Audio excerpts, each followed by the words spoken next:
Let's start recording. I hope you're okay with it. The session is being recorded. Yeah, that's all right. Shall I share my screen now? Or? Just give me a moment. I'll give you a brief introduction about you. Yeah. Right. Good evening, everyone. Hope the new academic year is treating you well. I'm Noor, one of the organizers. Welcome to the technical session on brain-computer interfacing technology, jointly being organized by IEEE University of Melbourne Student Branch and Victorian Section. A bit of housekeeping stuff before we get started. This is going to be a 45-minute talk followed by a 15-minute Q&A session in the last. If you have any queries during the session, please use the Q&A window to type your question. You may also raise your virtual hand from the bottom tab at the end of the session so that we can unmute you and add to the panel if you like to ask your questions directly. We are also happy to include all the attendees for an interactive discussion during the Q&A session. For any other queries, use the chat window to write to the organizers during the talk. Okay, let's now focus on the theme of today's event. We are having Dr. Sanjan, who is a senior lecturer at the University of Melbourne. As I said before, he's delivering a talk on implantable brain-computer interfaces to improve functional independence in patients with severe paralysis. I'll give a brief overview of our speaker. Dr. Sanjan is a senior lecturer in the Department of Biomedical Engineering, University of Melbourne. He leads the Translational Medical Technologies Group in the Neural Engineering Laboratory. His research spans brain-computer interfaces, neural engineering, bionics, and medical devices. Dr. Jan has multiple refereed international publications, various media coverages for his internationally recognized projects, and 5+ patents to his credit. Without any delay, let me hand over the session to the speaker. Thank you very much, Noor, and thank you for the invite to the student branch. It's great to be here today. Our pleasure, now, sir. You may need to enable screen sharing for me so I can. Okay, oh, no, there we go. Can you please check? Yeah, that looks good. All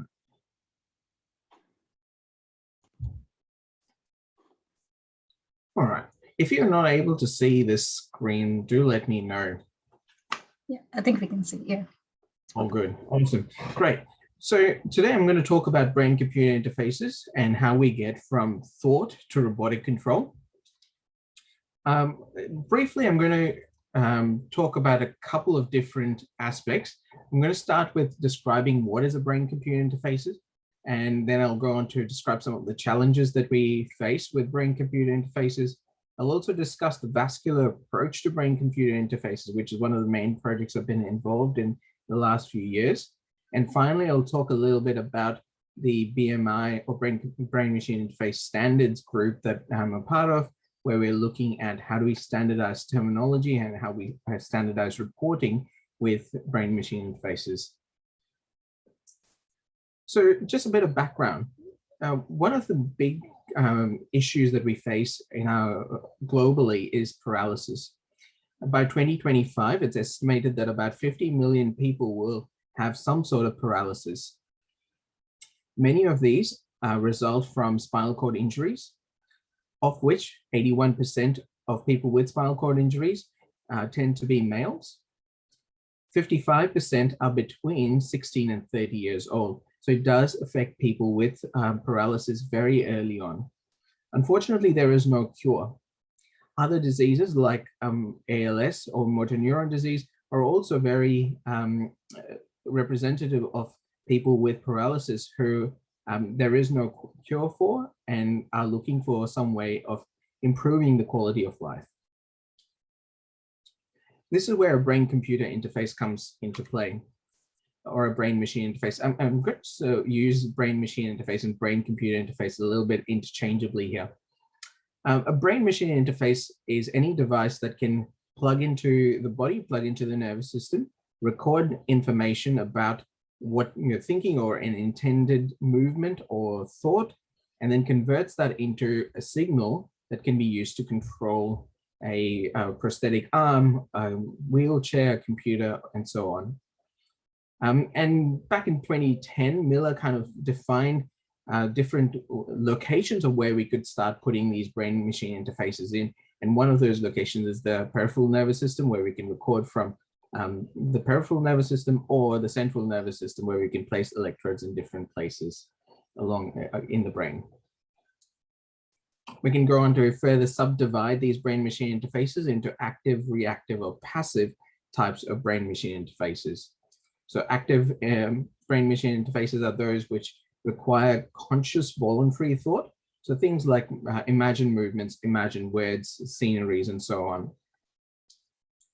Here's an example of a voluntary brain-machine interface where a person is controlling. In this paper, 2 people with tetraplegia, that is 2 people who are unable to move their arms or their legs in any functionally useful way, were able to control a prosthetic or a robotic arm simply by thinking about the movement of their own paralyzed hand.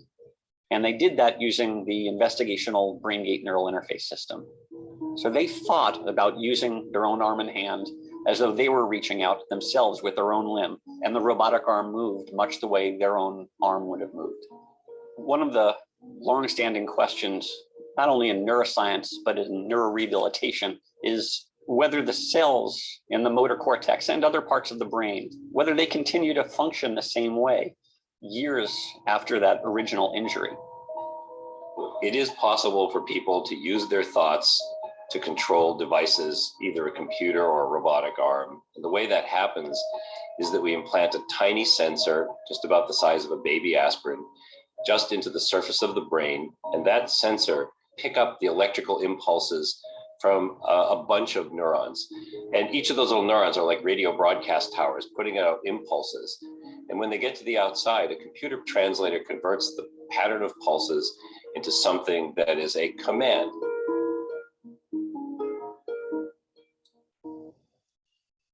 Now that kind of gives you an indication of what a brain-machine interface does, or a brain-computer interface does. And this was work from John Donohue and Lee Hochberg in Brown University.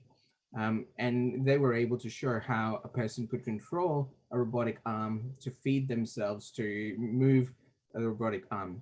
And one of the problems of such a system at the moment is that it's limited to a lab environment. The other type of brain-computer interface is a reactive BCI, where the person responds to an external stimulus. This could be a flashing light, flashing letters, auditory input, or some other sort of input, and the user responds to that.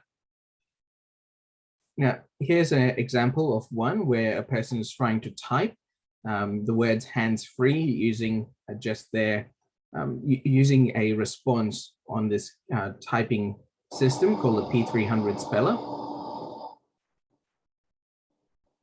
And those flashing letters are trying to evoke a response in the brain. And as the person decides they want to type E, the computer can then decipher that, yes, that's the letter that they're interested in. So here is an F. And they keep going on to type the next letter and so on. And the third type of BCI that I'd very briefly talk about is an unconscious BCI, where a passive BCI, where unconscious cognitive processes can be decoded. A good example of this would be work from Kamitani's group back in Japan, and they were looking at decoding sleep activity, decoding a person's dreams while they're waking up, or patterns just before they wake up. And again, all of this sort of BCI is looking at conscious activity of the, or unconscious activity of the person. So having a brief idea about what a BMI is, or a BCI is, we can go on to break down the different components that make up a BMI. So we can break that down into 3 parts. A brain-computer interface has a sensor that records signal from the brain, a decoder that breaks down, that decodes the signal from the brain into something that can be used to control an assistive device, which makes up the third part of the system. But so I mostly work around the area of sensors. How do we make those sensors, and how do we decode information coming from the brain? And one of the big questions for us, and it's a question that's been around ever since we had brain-computer interface, is where do we put these electrodes in the first place? We can start with trying to work out what is the best information we can get. And the best information we can get is directly from the neurons themselves, where the action potentials are generated. So we can put these electrodes, like the one on the bottom here, which is the same electrode that the lady in the first video was using to control the robotic arm. And these electrodes are placed onto the surface of the brain and pushed into the brain. So these tiny needles can record from individual neurons. You can take that signal and use that to control. Unfortunately, these electrodes, once they put into the brain, they do require an open brain surgery to put in the first place. But once they put into the brain, they do cause responses in the brain tissue itself, causing an area around the electrodes that are no longer responding to stimuli. We'll talk about that a bit later as well. The other type of electrode we can place on the surface of the brain, that's the one on the top here, where we can record field potentials or electrocorticograms, depending on how far away they are from the intended location and how close the field of recording is.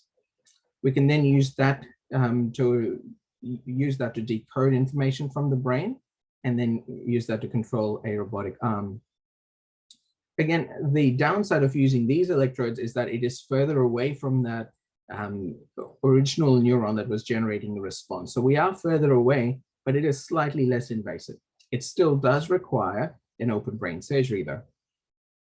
And then we can go up to the top where we have EEG or FNIRs or other types of non-invasive electrodes, which can be placed on the top. The downside is you can see that the domain at which we're recording is pretty large. We're recording from a whole lot of neurons, so we lose quite a lot of information. But on the plus side, it is non-invasive, so we don't need to do any sort of open brain surgery to do this. So these are all the different types of sensors we can use, but we're not limited to them. More recently, we've seen these what do they call MEGs or magnetoencephalograms that are being made that can be portable, and you can actually use that on people. Still a long way off from development, but there's lots of work going on around that as well. So what do we do? How do we convert this thought into robotic control? Now, here's an example of thought being converted into robotic control. Here's a person sitting on a chair. He's controlling that robotic arm with his thoughts. He's actually talking to his partner who's right next to him. But there's a couple of things to notice. You can see these things on the back of his head. Those are the electrodes that are, those are the preamplifiers connected to the electrodes that are used to control that robotic arm. And you also hear a lot of noise, and I'll talk about that in the next slide. That noise that we could hear on the background are the individual spikes that are being decoded by the person or by the computer as the person moves their arm. So with this type of a device, we place these electrodes as close as possible to the neurons. We can record individual spikes or individual action potentials that are being generated. We can threshold them and then look at what does this neuron have to say about which way a person wants to move, left or right, for example. And we can use that information to then tell the robot which way to move. And this is one of the most successful types of devices. They've been around, kind of even before when I started my PhD. So they've been around for a while, and it is one of the most successful device that we have available at the moment. Still in research, however. The other type of device that we talked about, where you can place these electrodes on the surface of the brain. Here's a person doing a hi-fi while using that signal that's being recorded from these electrodes that's placed on the surface of the brain. Again, a very impressive work that Professor Wang's group has been involved in as well. Now, the way this type of device works is that they look at the band powers of individual signals or individual electrode signals. So we look for where in that signal do we see a change that reflects what a person is thinking or intending to do. And on the graph, we see the blue and the red lines. The blue indicates the time when a person's not thinking about moving, when they're at rest, and the red indicates when a person's thinking about moving their hand. And you'll see in the low frequency region at the bottom, at the left there, when a person's at rest, there's greater synchronization in that lower frequency region. Commonly, it's called alpha and beta regions, but we'll just refer to them in terms of their frequency. So in the frequency range, there's more synchronization there. And as you look at the higher frequency, there isn't that much information that's being generated.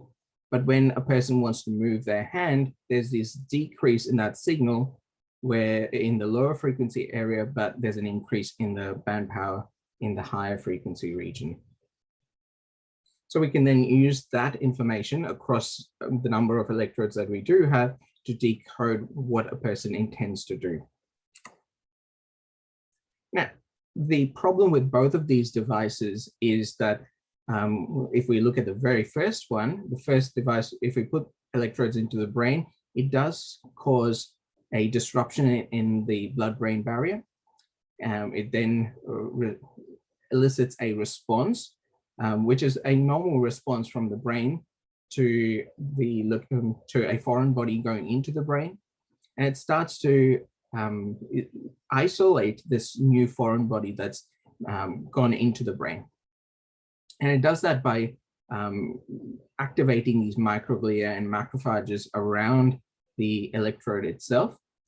What that ends up is it creates this kind of kill zone around the electrode where no signal is available. So over time, even though these electrodes can record single unit responses, they may or may not be able to record those same units over a longer period of time. And the second type of device, where we place them on the surface of the brain, it also elicits a response in the brain. Here, it's a slightly different response, even though it does still generate macrophages around it. But the predominant response is a collagenous response. So there's a fibrous tissue growth around the electrode, which then isolates the electrode away from the brain, increasing the distance between the electrode and the brain itself. So there is some response to the implantation of these electrodes. And this is where our group came into being, and this is where DARPA kind of got involved. DARPA is the Defense Advanced Research Projects Agency, and it's the venture capitalist arm of the US defenses. And they were seeing that lots of soldiers who went to war zones came back with some sort of paralysis or amputation, and they needed some way of helping these soldiers coming back so they can control their environment around them. So they made this really cool arm, the DECA arm that you see on the screen there. But then they didn't have a way of interfacing with the brain. How do we get signal from the brain that lasts forever? And the problem that they were seeing can be summarized by this graph on the right here. And you'll see that on the x-axis, we see time, months, years to decade. And then on the y-axis, we have neural information. If we take those cortical implants that we saw earlier on, the ones with the needles on them, there's a lot of information that we get over in the initial parts of recording, and then that information kind of drops off. If we look at the surface electrodes, we see that very little information at some point, but then that information starts to improve over time, and we were able to record quite a lot more. But there is this huge gap here where we need the signal to be consistent, but at the same time, we want to record as much of the information from the brain as possible. Now, a disclaimer before I move ahead, the red line is slightly misleading because I think the red line should actually be where the blue line would be, but that's not my graph. But that's something that we should edit.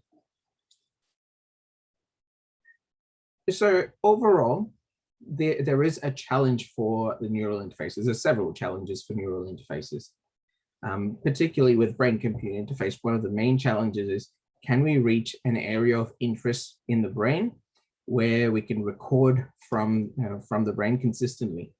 Can we record with high enough resolution, allow for longer term stable recordings, and cause minimal tissue trauma or brain tissue trauma? So this is where our project came into being, where Tom, who was leading the project at the time, who was leading the project, kind of looked at, he was doing his medical training, and he saw that these stents were being put into the brain quite a lot. And he thought, well, how could we use the stents and put electrodes on it, and then use that to control the brain-machine interface? And so when Tom came back, he gathered together a group of people within Melbourne to kind of put together a team to develop a brain-machine interface where we can put electrodes into the brain without opening the brain, by using the natural highway into the brain, which is the blood vessels.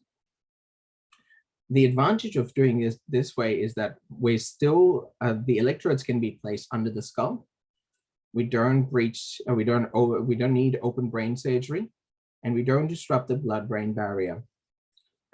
And we can actually access some of the areas that are really important for control, like the posterior parietal cortex, the motor cortex, the sensory cortex.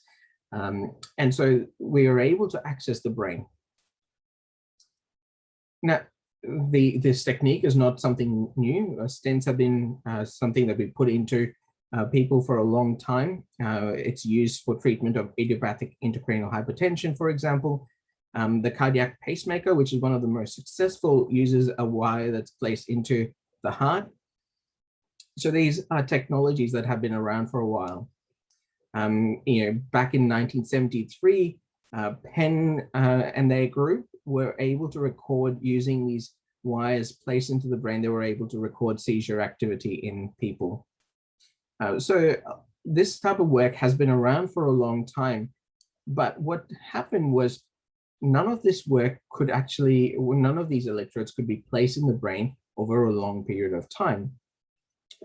When we went from 1 or 2 electrodes to up to 4 electrodes, but nothing that could be placed in the brain chronically. And so when we looked at how to make a brain-computer interface using a stent rod or a stent with electrodes on it, we realized that we can actually leave these stents in place for a long period of time. Again, the main benefits was that we can get signal that's that's close to the brain. The implantation method is fairly safe, and it's reliable long-term performance of these electrodes. I'll share some of the results later on of this work as well. The way we do it is we took a stent, we place electrodes on the stent, and we implant this into the brain where the stent can collapse into a catheter. And as we push it out of the catheter, it'll take the shape of the blood vessel that we want to put it into. I'll just show you a brief video of how we might be able to do this in, hopefully that is, okay. Yeah, so this is a brief video that kind of shows how we would put the electrodes in. You see a wire that's going in ahead, and the wire kind of guides the way that we want to go in. And there's a set of concentric catheters that come in from behind, following the trajectory of the wire. We find a spot that we want to locate the stent into, and then we push the stent up while we pull the catheter back. And as we pull the catheter back, the stent expands into shape and takes the shape of the blood vessel and anchors itself in place to where we want it to be. Now, the first question I usually get at this point is, won't something like that block the blood vessel off? And that was one of the first things we wanted to look at. What happens once we put a stent into the blood vessel? And we found that once we put a stent into the blood vessel, it gets incorporated into the blood vessel wall and becomes part of the blood vessel itself. And once the blood vessel isolates the metal in the stent away from the lumen of the blood vessel, it can keep this stent pointing towards the brain the way we want it to, while keeping the metal away from the inside of the blood vessel. and it'll also keep the blood vessel lumen open. Now, one of the advantages of having a stent like this is that they're used to actually keep blood vessels open. The next question that we needed to answer was, can we get good quality signal from these stents? And so we put these stents in, we stimulated the median nerve, and we did this work in sheep, stimulated the median nerve, and we were able to record from the sheep. The red bits on the graph up there, the red bits are, that's where the motor cortex of the sheep is. And so we were able to record, and what we saw that over a period of a few days, the signal quality starts to get better. And that was a positive sign. That's what we wanted to see, that we wanted to improve the signal quality over time, and then that becomes consistent. And that was indeed the case in the work that we were looking at. And the next question is it comparable to the gold standard that we do currently have? The closest gold standard that we can compare this against is the subdural electrodes, where a electrode is placed on the surface of the brain, directly on the surface of the brain. So here's a comparison of the three, and what we'll see is the epidural device, which is placed on the top of the dura, the subdural device, which is placed on the surface of the brain itself, and the stent probe, which is placed within the blood vessel. And we're looking at this in different ranges of signal. And what we did find was that irrespective of the device, we were able to see no statistically significant differences between them. This subdural device was slightly better than both the epidural and the stent probe in the bandwidth that it could record, but overall, the bandwidth that we could record with the stent probe was within the range that we would be interested in for a brain-machine interface, which is just under 200 Hertz.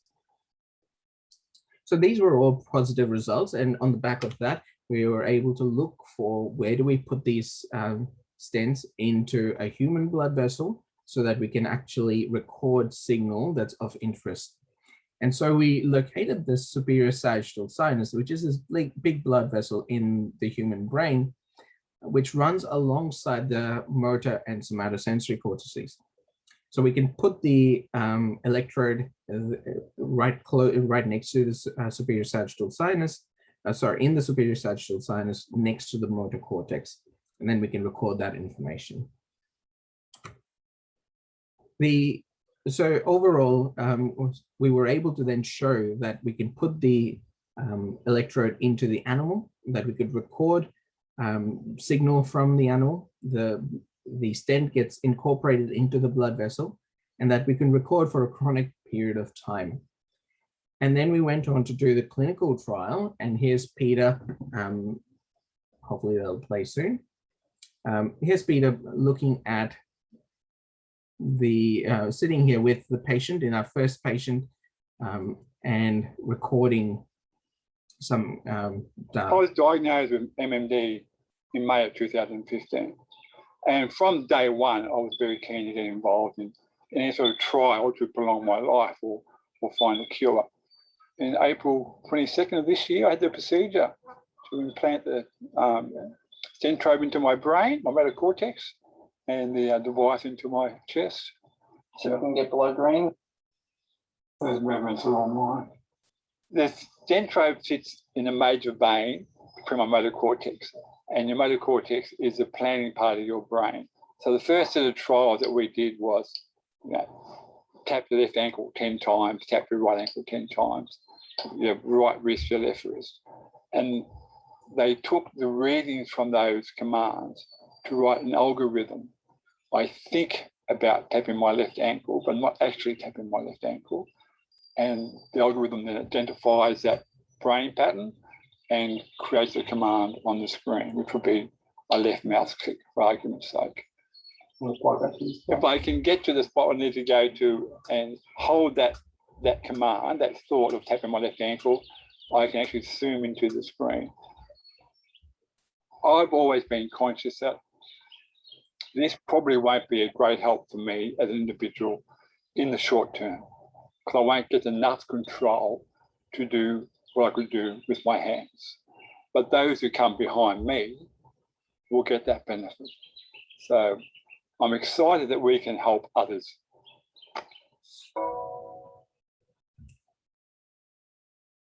So that was the first, one of the first patients who was implanted with this device. And the trial's ongoing at the moment, and you can see some updates on the clinical trials website, as well as on the University of Melbourne Pursuit website as well. And we've just published the first paper on the data that we recorded from there. But it's been a long journey from back in 2012, or slightly earlier. I joined in 2012, from our very primitive electrodes that we made with just a silicone substrate with electrodes on it, to where we are now, being able to manufacture these electrodes and having this spin out company that's generating all of this work as well. So we've come a long way. Having said that, I'm going to shift gears a little bit into the standards that are required for brain-computer interfaces and why we need them. This is a very fast-growing field, and over the last 10 years or so, it has gained more pace. And as we start increasing the amount of work that we're publishing here, or amount of work that we're doing, we see that there's a lot of inconsistency between researchers. And this is where IEEE first looked at this back in early 2020. But the discussion about inconsistencies were already being talked about a while back, even before this. But IEEE started to recognize that there is a need for standardization of the discussion to make sure that what we are generating is going to be helpful, not just for the short term, but on the long term, that our research is really focused. But also when one person talks about a brain-computer interface and another person talks about a brain-computer interface, that we're on the same page about them as well. So back in 2020, they met together and said, all right, we need a standards roadmap where we can look at all neurotechnologies for brain-machine interfacing and to generate standards that will help us along the way. And so they generated two working groups, the P2731 and P2794. It's a very common numbering system which engineers we like to use. So uncreatively, those are the numbers of our working groups. And the two focus on slightly different things. One focuses on unifying terminology for brain-computer interfaces. So we are talking about the same thing. And the other one is talking about how do we unify the reporting standards for neural interface research so that we are reporting all the things that are needed. And one of the most common things across science is really, can we repeat the experiments that one group has done? And quite often we can't repeat the same thing to give us the exact same result. And that is also the case in brain-computer interfaces. It's very hard to replicate a study that was done somewhere else in your lab. And sometimes it might even be hard to replicate the same work in your own lab that you've done years ago.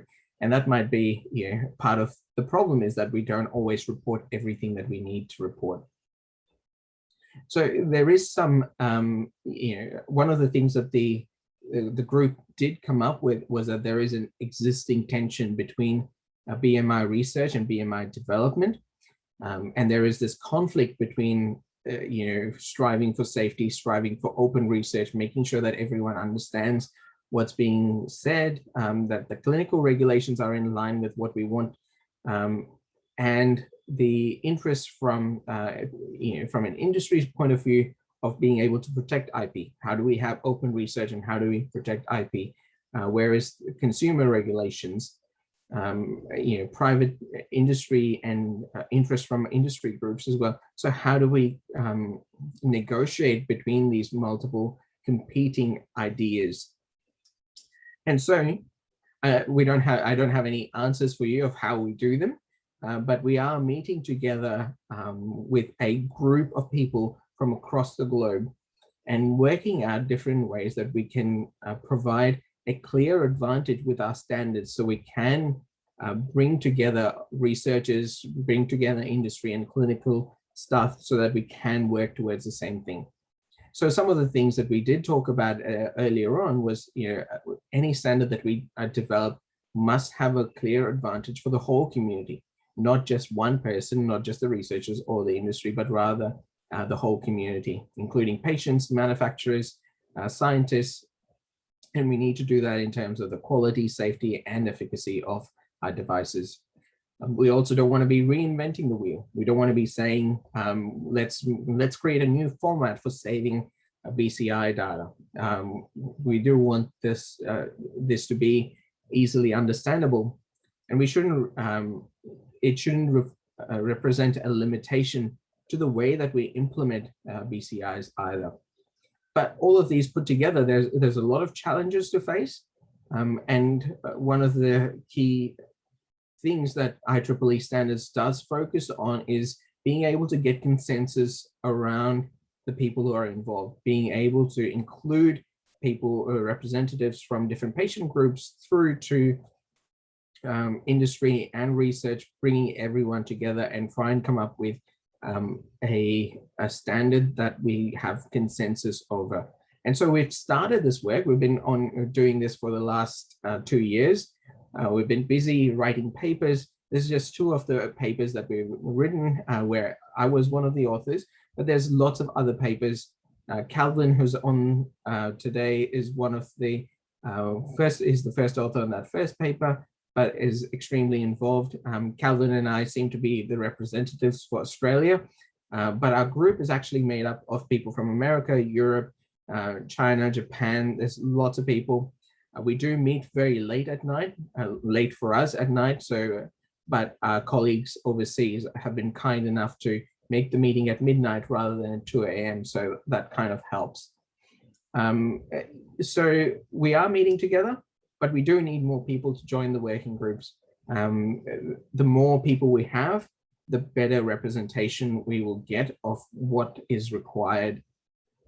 And so the 2 working groups links are on there, and I can send that through later on in a follow-up email through the student group as well.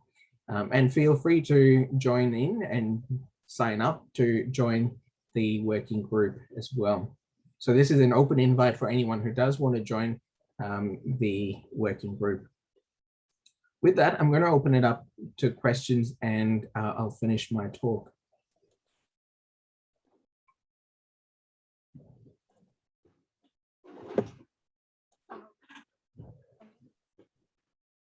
Thank you, Sam.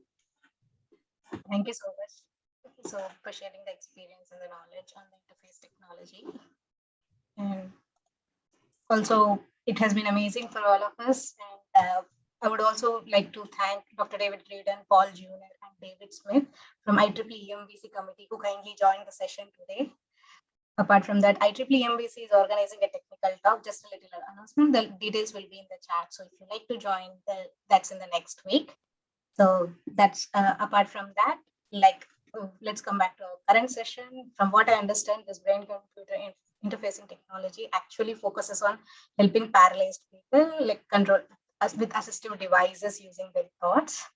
A little weird stuff would be suppose if there are some Zoom lectures or something, if the students like us are not attending the sessions, you would be able to know that actually using this BCI technology, I assume. That might also happen for the students. All right, so the attendees have been posting the questions. There are a few questions which I would like to ask you, and please answer them. So the first one is from Lynn Trout. Also, please raise your hand, the audience, if you like to ask the question by yourself. The first one is, can you talk a little bit about the material science behind the electrodes in terms of signal quality over time, durability of the sensors, rejection, reaction, etc.? Yeah, so it is an area of active research at the moment. So at the moment, a majority of the electrodes, so let's talk about the surface electrodes. Most of the surface electrodes are made from solid platinum, usually, and that technology hasn't changed a lot. There is research ongoing with different types of carbon-based electrodes. There's thin film fabricated electrodes, but there's a lot of inconsistency at the moment in where that technology is and how easily we can use them. So in terms of the quality of signal,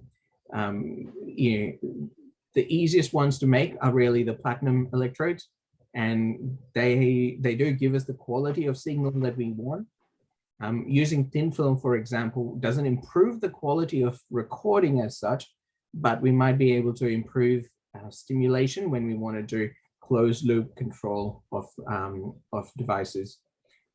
But it is very much an open space. So there's a lot of scope to improve the quality of our electrodes. And it'd be great to have more materials research in how we do that as well. Awesome, thanks, Sam. Next is this is from Calvin Aber, your collaborator. Hi, Sam. The responses you showed from the sheep brain, were those driven by a behavior or were they electrically stimulated? Were you able to pick up signals preceding behavior? Example, a specific food strike in awake behaving animals. Yeah, so I didn't show some of those, some of the additional results. The results that I did show was stimulating the median nerve, and we were recording signals. And we also recorded signals when the animal was just standing in the pen by itself. We also recorded some signals when the animal was anesthetized as well. Now, we did do one study where we trained the sheep to touch a button. So we had a series of 3 buttons. Sheep had to touch one or the other button, depending on which one we asked it to. And we were able to record the signal just before the movement occurred. We were able to decode that, and we published that a couple of years ago. But there is still a lot of work to be done in the sheep.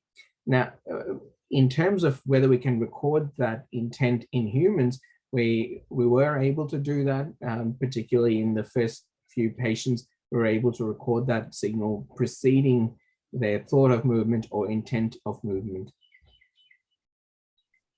Hope that answered your question, Calvin.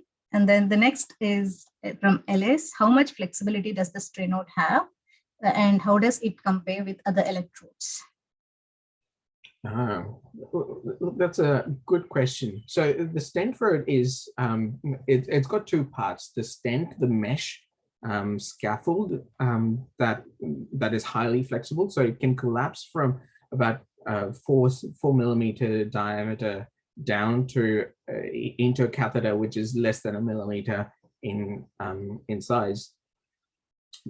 So the mesh itself, the scaffold itself, is highly flexible. The electrodes that are placed on the top aren't very flexible. So they're solid platinum electrodes at the moment, and those aren't very flexible. They can, when placed against a curved surface, for example, they will sit flat against it rather than conform to it. But what happens within the blood vessel is that the back of the array gets covered over by fibrous tissue growing into the blood vessel, which isolates the metal away from the blood. The next question is the signal being recorded and analyzed continually? Yeah, so in the animal studies that I showed, the analysis was post hoc. So we recorded first and then did the analysis. But the human work, when the patient's actually controlling a device, when he's controlling the computer, for example, typing emails, that is recording continuously as the data is being analyzed as well. So the next question is, this is a bit of general question. I'm in my 3rd year of Bachelor Science. If I want to further investigate in the field of PCI, can you give me some suggestions about what prerequisite knowledge I have to know on pathways of study, such as continuing in Master of Engineering Biomedical? I think I have also received some questions on these lines in email as well, like what are the future work suggestions for research aspirants that you would like to, those who want to pursue BCI technology? Yeah, PCI technology. So I think in terms of background knowledge that you might want to get, it's always good to read lots of these papers that are being generated at the moment. There's a lot of papers that are being published almost every other week. You'll see lots of papers. So there are lots of good quality papers that are out there that you can read about. So depending on the area that you're interested in, whether you're interested in how the brain works in achieving this, or how to decode brain signals, or how to control robotics, they could all be different areas of research. Excuse me. And so each of them require almost a different skill set altogether. Robotics, for example, is in itself is quite a lot of work, and there's lots you can research just around the robotics area. And decoding, that's I think that's one of the areas where there's a lot of scope for research, because there is a lot of data available that's readily available for us to use. Not only the data that we collect, but data that's freely available on the internet. And we can use that to improve our decoding algorithms. And I think over the next few years, a lot of focus will be on improving our algorithms. How do we know people can control BCIs.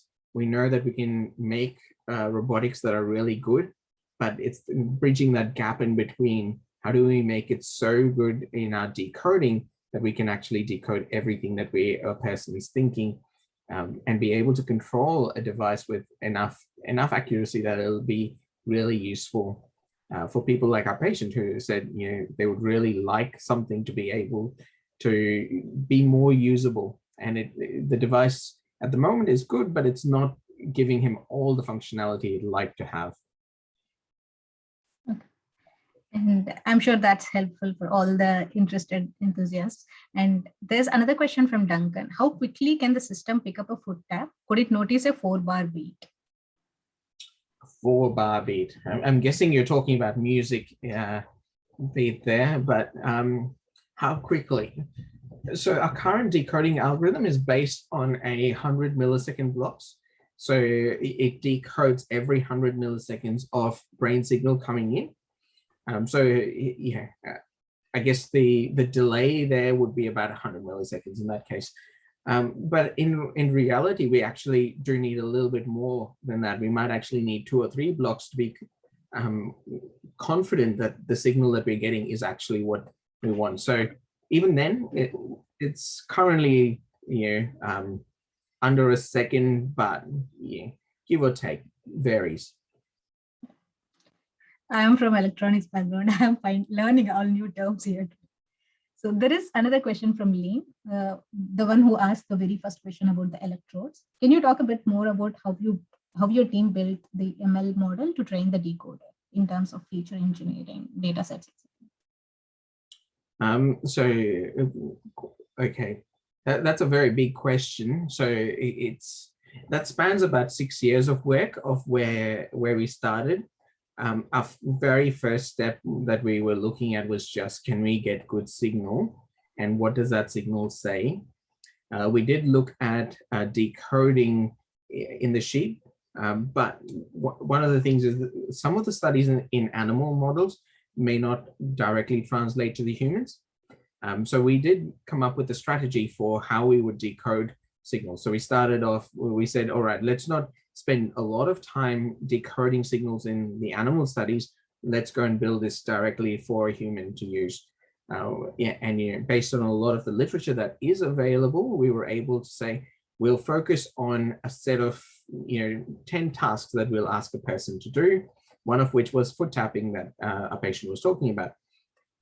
And then we'll use that signal to say, all right, we can just differentiate. If we can differentiate between a foot tap and rest, that'll give us enough signal to make just one click, right? And so we can do a very discrete decoder in that way. So that was like our very first strategy. Now we're moving on to how do we take the just a binary yes or no answer into something that's a bit more complicated. And that is a bit more complicated to do. I don't have an answer for you that I could share with you at the moment, but we are looking at a few different options of how we might do that to move from a one-dimensional kind of control to a three-dimensional control. And that is a pretty big challenge, and we're probably a few years away from that. So I think that's up with the questions. One last quick question from IEEE UniMelb community. So if there is someone who is interested to join the Transnational Medical Technology Group, are you taking any new students or the interns around this time? If yes, is it master's or bachelor's, PhD, post-PhD? Yeah, we're always looking for students to join us. Particularly for a PhD, there's definitely openings for that. And yeah, just get in touch with me, email me, and we can talk about different projects that are available. That's wonderful. Thank you so much. Also, yeah, that comes to the conclusion of today's session. We appreciate kind cooperation and ease of you actually to reschedule the talk when we realize that it's public holiday on Labor Day outside UniMelb. Thank you so much for being very open and kind to us. And also thanks to the wonderful audience. It was wonderful having you today. It's a great pleasure for University of Melbourne Student Branch to organize this talk. With all of your support, we'll be sharing the recording very soon. And this wraps up our first event of 2021. And there's one last announcement. I have recently terminated my role as chair at IEEE University of Melbourne Student Branch. Sina, who is in the panel today, is going to be the new chair. So welcome him to the committee, and we hope that he'll be serving you as much as we were all doing. And that's pretty much today. Thank you, sir. And there's a lot of appreciation in the chat for you, sir. Well,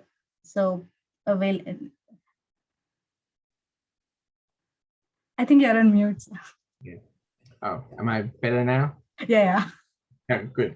Yeah, no, thanks to all of you for the invite, and it's great to be great to be the first speaker for the year. Yeah. And look forward to many more talks. Yeah, we look forward to many more talks. Thank you.